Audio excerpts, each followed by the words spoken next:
Yo, yo, yo, yo. What is going on, everybody? Welcome to the Max and Juan cast. We back at it again, y'all. Solo dolo. Welcome to the channel, y'all. Make sure to hit that subscribe button, hit that like button. Just got done watching game two. It's Sunday night. I'm without my road dog, Max. Just feels a little bit off, but we gonna manage, man. If you guys don't know, Max is on his honeymoon in Italy. If you guys didn't watch the last podcast, so your boy's riding solo dolo. All right. Today, one topic and one topic only. Probably gonna be a short podcast.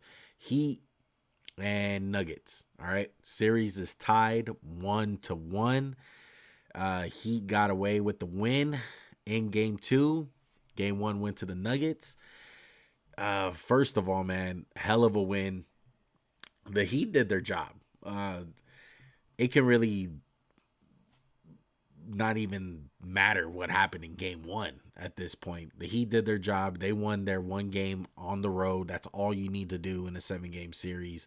And they're going back to Miami, a tied series. So first thing that I want to say, Kevin Love into the starting lineup. I believe Caleb Martin was feeling under the weather, so they made that change. And I thought the Heat came out with great intensity, great energy, zone defense, and Kevin Love just running things, man. I remember this particular play when they had an out of bounds under the basket type of play, and just settling the Heat in, telling everyone, wait, let's run the play. And they get a great 3-point look with Max Strus. So I thought Kevin Love was a big improvement for game two. And the way that the zone defense was played for the Heat, man, very interesting. If you want to teach young kids how to run a zone defense, watch the Miami Heat, man. They do everything to perfection. If you guys never played basketball before, when you're playing a zone defense, the best thing to do is get the ball right in the middle, right there at the free throw line.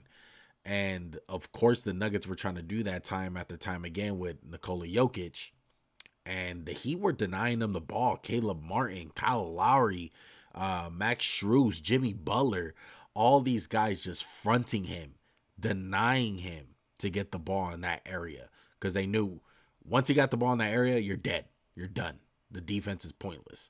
So I just thought they executed it at a perfect fucking level tonight, man. Shout out to the Heat, dude.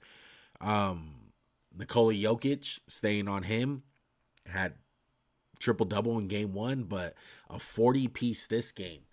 But key stat, only 4 assists. And I think that's the recipe, man.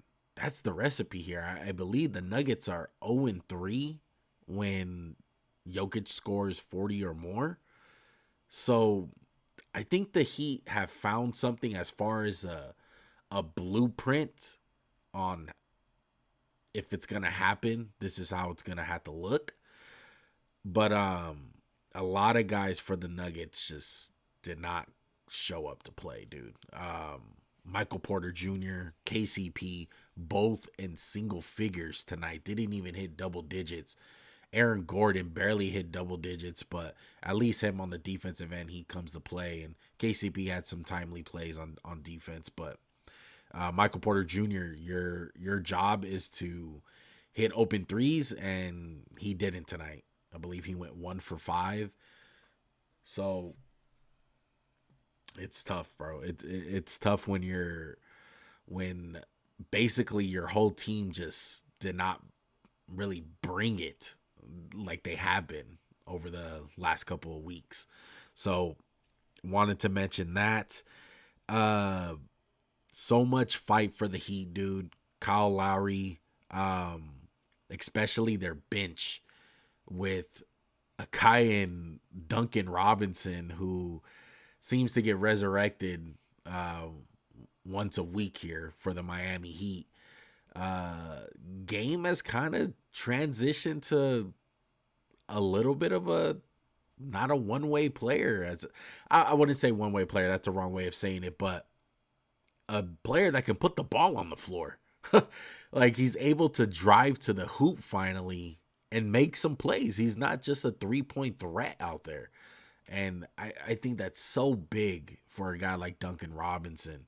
And if you had a guess tonight who was the leading scorer for the Heat, it's not Jimmy Butler, wasn't Bam Adebayo, it was Gabe Vincent. And Gabe Vincent this series took upon the challenge on the offensive end, and he's been fucking terrific, dude. Like he was the best Heat player in game one, you can argue, besides Bam Adebayo. Like he was huge, man. And the fact that the Heat were down by 15 points at one point, they just kept on climbing back in the game, slowly but surely. They come out of that third quarter, or no, fourth quarter. They come out of that fourth quarter with I believe like a 10-0 run. Like that's what kickstarted this whole thing, and from there was all gas, no brakes, and the Heat came at them, man. Uh, do I believe they can keep on doing this though? With all that said and all that praise, I don't think so. I really don't. I still think the Nuggets, with all things said, they haven't even been playing their best basketball these last two games. And they won game one, obviously, and they barely lost tonight. I thought they had a great look with Jamal Murray, who had a subpar game, got hot late.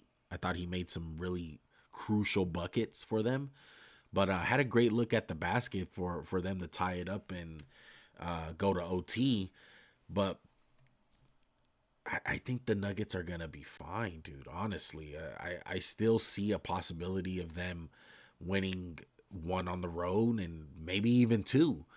And I guess for all the people that were thinking a sweep, which after game one, you were kind of thinking that, you're seeing guys like Zeller guard Jokic and fall in on the floor.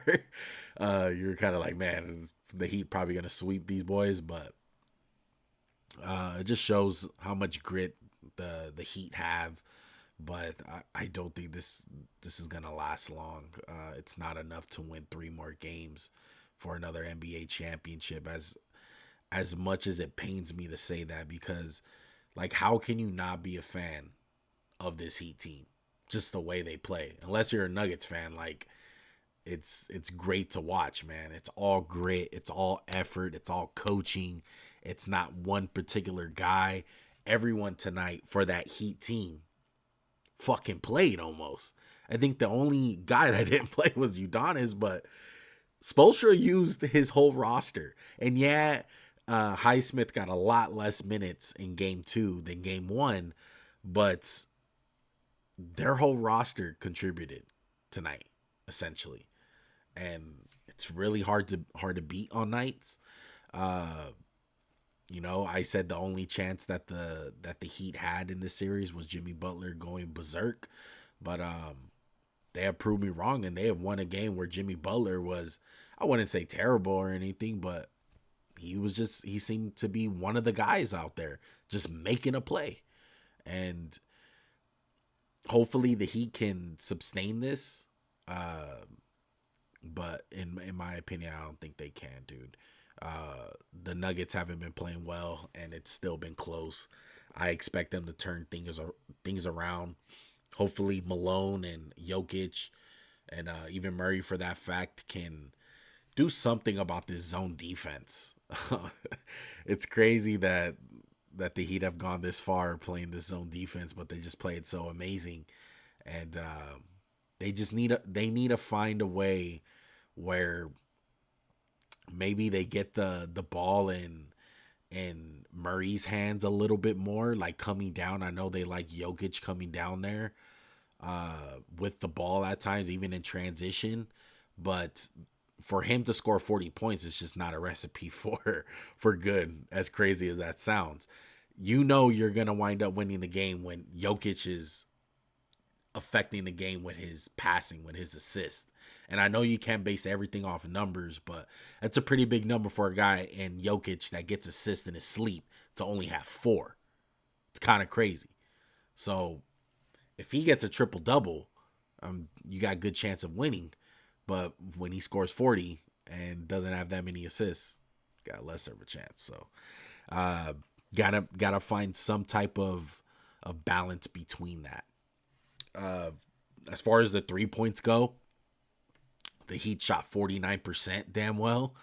They were hitting like crazy after a night where Max Strus, I keep on butchering his name, but Max Strus went 0 for 10 in game 1, came out there, didn't hesitate at all. Duncan Robinson, like I said, came out, no hesitation. Kyle Lowry hit some threes. Bam Adebayo, a guy that wasn't scared to shoot. Just all around, man. Gabe Vincent, I love the look that Gabe Vincent did to the sideline after he made a 3. I think it was the Bruce Brown, but just it's great to see, man. And I think that was a big part of tonight. Am I switching my pick? No, obviously not. Am I switching my pick on how many games it takes for the Nuggets? Yes.